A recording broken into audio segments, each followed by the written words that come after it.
Hello everyone and welcome to my channel. My name is Amanda and in today's video I'm going to be showing you 2 ways to make these gingham pants. The first pair of pants features an elastic around the waist and the second pair is a little bit more tailored with a zipper. But both of them are really easy to recreate and as long as you have a pair of pants lying around already, then you are good to go. So let's get into the video. Okay, so I want to preface this video by saying that I had never sewn a pair of pants before in my life, so if I can do this, so can you. For my pattern, I traced a pair of pants that I already own, the ones I like the fit of the best. I folded them in half like so, tracing one half of the front. If you want, you can trace the entire leg as well, but I didn't have enough paper for that, so this worked out fine.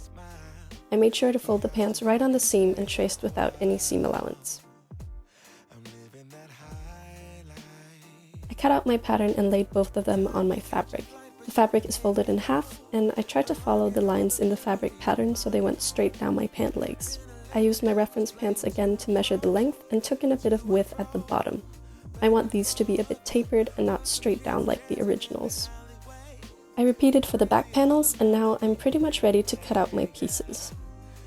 Now, because these are to have an elastic in the waist, I have to make them as wide at the top as the widest point on my hips, otherwise I won't be able to pull them on. So I extended the line from the widest point all the way up and didn't cut off any length at the top, because I can't really be sure where I want them to stop before I try them on.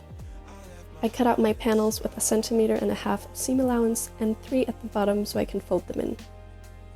I like to leave a lot of extra seam allowance when cutting. You can always remove fabric, but adding to something that's too small is really hard. I repeat the same procedure for the back panels, extending the line from the hip and leaving all the extra fabric at the top. I never dated a black guy. I said you're brown yourself. Let me offer help. Come on inside. And now on to the actual sewing. First you want to connect the back seam, pinning them right sides together and then sewing with a straight stitch. Then I did the same for the front seam, pinning the 2 front panels right sides together and sewing that.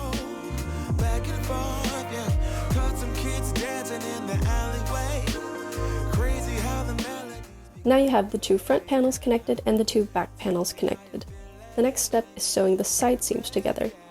So be sure to lay all your pieces right sides together and pin the front sides to the back sides. Like before, these are both sewn together with a straight stitch. Lastly, I'm pinning together the inner seam, closing off both pant legs. This is again sewn with a straight stitch.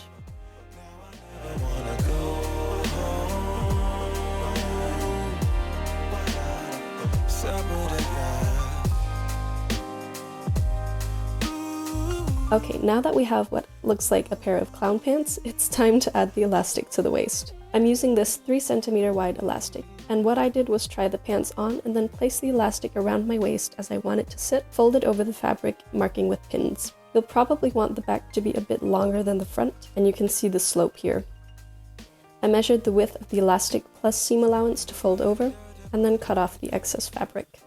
Now I can press down the edge all the way along the top. I folded about 1 centimeter in. This will hide the raw edges and any fraying that might occur. While I was pressing, I pressed open the side and front seams of the pants as well. Now I measured the width of my elastic and folded over the hem again, a little wider than the elastic to create a channel for it to go through. Now I can pin everything into place and stitch along the bottom of the channel. I make sure to leave a small opening at least the width of the elastic so I can feed it through.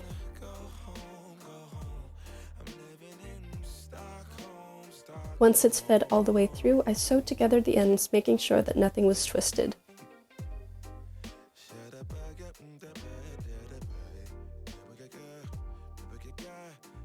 Then I could pull the last bit through and close the hole, enclosing the elastic band completely. And this is how it looks.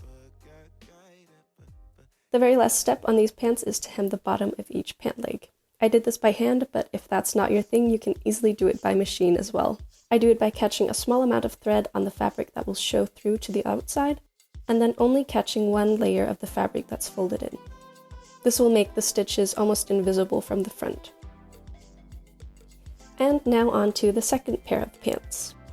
These have a zipper and are more tailored to the waist, but I start with the same pattern I traced before and cut all the panels out with 1.5 centimeters of seam allowance again. The difference here is that I didn't leave extra space at the top. Instead, I made sure to leave a strip of fabric long enough to go around my waist and be about 8 centimeters wide. I also decided to add a dart to each of the panels, so I put a dart on each panel at the top, which was 4 centimeters wide. To make up for that, I added 2 centimeters to each side of the panel. This step is completely optional, but I think it gives an overall better shape. The first things I'm going to sew together are the darts, making sure to keep track of my right and wrong sides. From there, the steps are pretty much the same as for the first pair, starting with the back and front seams. The front seam is sewn with a regular straight stitch, but the back seam is where I'm adding my zipper. To do this, I placed the zipper on the fabric and marked where it ended, remembering to include some seam allowance. Then, setting my machine to the longest stitch length possible, I sewed a basting stitch down to that point.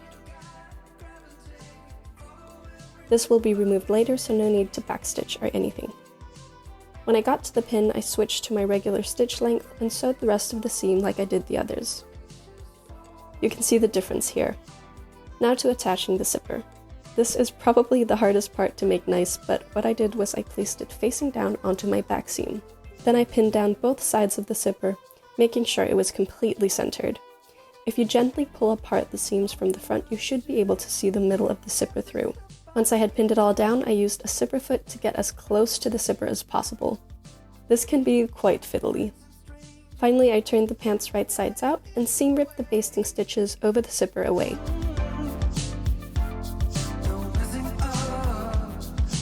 I'm really happy with how this turned out, even though it is a little bit wobbly in some places. From here, the steps are the same as before, first connecting the side seams with a straight stitch. I wanted this pair to be a little less tapered, so instead of the 1.5 centimeters of seam allowance, I reduced that to 1 centimeter, both on the side seams and the inner seams.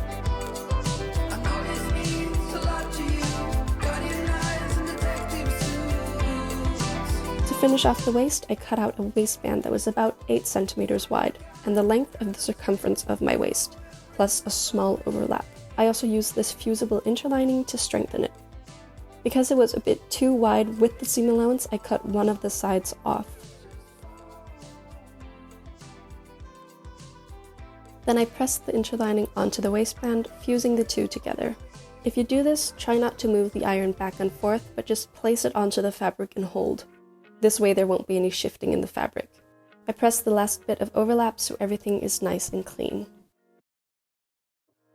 The first thing I'm going to do is fold in both ends and sew them in place. Then I attach the waistband by pinning it right sides together onto the top of my pants. The dotted line where I'm pinning is also where I'm going to be sewing with a straight stitch. I made sure to leave a small overlap on one side of the zipper. Then the waistband is attached with the sewing machine.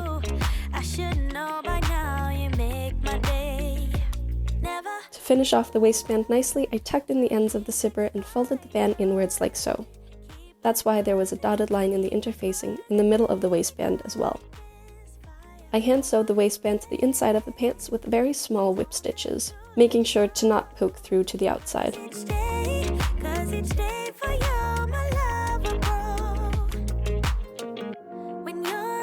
I added hook closures to my pants, but you could also use a button or snap closures.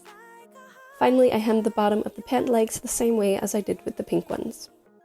And here are the final products. I really love both of them, and in my opinion they are pretty different, but let me know which ones are your favorite.